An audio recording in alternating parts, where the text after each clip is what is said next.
Aujourd'hui, je vais vous présenter une partie sur les fonctions dérivées en terminal Bac Pro.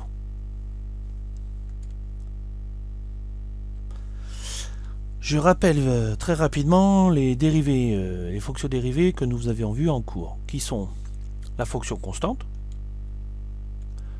qui me donne la dérivée égale à 0, la fonction affine, la fonction carré et la fonction cube. Toutes ces dérivées sont inscrites dans le cours. Nous avions vu aussi comment appliquer les fonctions dérivées et comment résoudre les fonctions dérivées égales à 0. Cette fonction a été étudiée en cours, mais je la rappelle ici. Donc, la fonction dérivée se calcule de la façon suivante. Et comment on avait résolu cette fonction égale à 0? On avait juste remplacé le résultat de la fonction dérivée, ce qui nous donne 6x moins 6 égale à 0. On avait juste ajouté plus 6 de chaque côté de l'égalité pour éliminer le moins 6, ce qui nous donne 6x égale à 6. Et on avait divisé par 6 les deux membres de l'égalité, pour à la fin obtenir le résultat final x égale à 1. La solution de l'équation f' de x égale à 0. Nous avons fait une deuxième fonction du même style, toujours une fonction moins x carré plus 4x plus 17 sur l'intervalle moins 3, 0. C'est une fonction carrée. Voici le calcul de la fonction dérivée.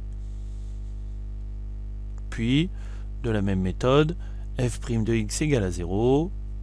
Je donne le résultat. Voilà, moins 2x plus 4 égale à 0. C'est la fonction dérivée. Cette fois-ci, je retranche 4 de chaque côté de l'égalité pour faire plus 4 moins 4, éliminer le 4. Puis je fais une division par moins 2 pour éliminer le moins 2 devant le x. Résultat final, x égale à 2. Passons à une nouvelle fonction, exemple 3. Mais cette fois-ci, la fonction est égale à x au cube moins 3x plus 2. Nous changeons de puissance de x et nous augmentons cette puissance de 1. Le calcul de la fonction dérivée se calcule de la façon suivante. Dérivée de x au cube, 3x carré, dérivée de moins 3x, moins 3, et dérivée de 2, 0. Ce que nous obtenons, f' de x égale 3x carré moins 3. La résolution de l'équation, f' de x égale à 0. Me donne 3x carré moins 3 égale à 0. Mais cette fois-ci, nous voyons que nous ne pouvons pas faire la méthode précédente puisque le x est au carré. Comment faire?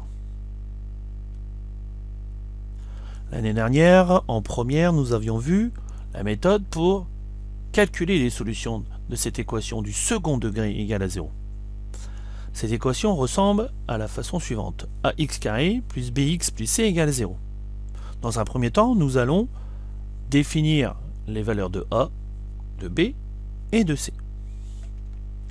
La valeur de a est toujours positionnée devant le x carré. Donc le a ici, il vaut 3 par rapport à notre équation.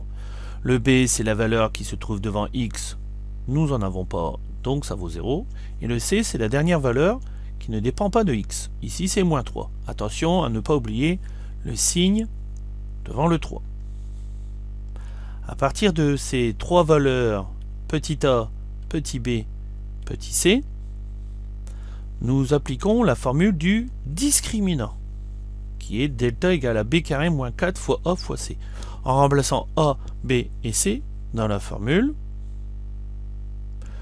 nous obtenons le résultat de delta, qui vaut 36.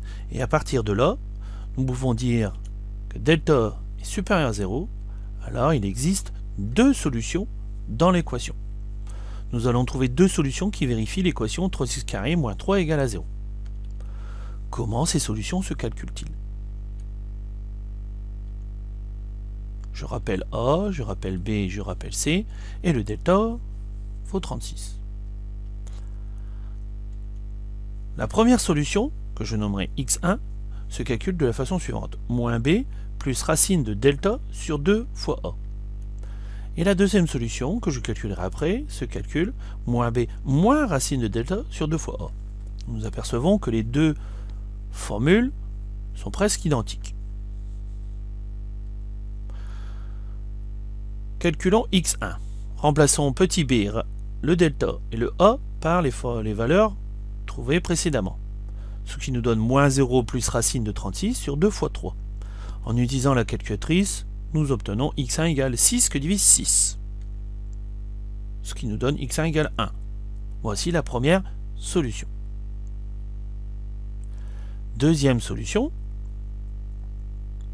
nous faisons la même chose que précédemment, remplaçant petit b, delta et a par les valeurs précédentes, ce qui me donne à la calculatrice x2 égale moins 6 que divise 6. Résultat final, deuxième solution, x2 égale moins 1. Donc les solutions finales sont 1 et moins 1. Nous avons fini le travail.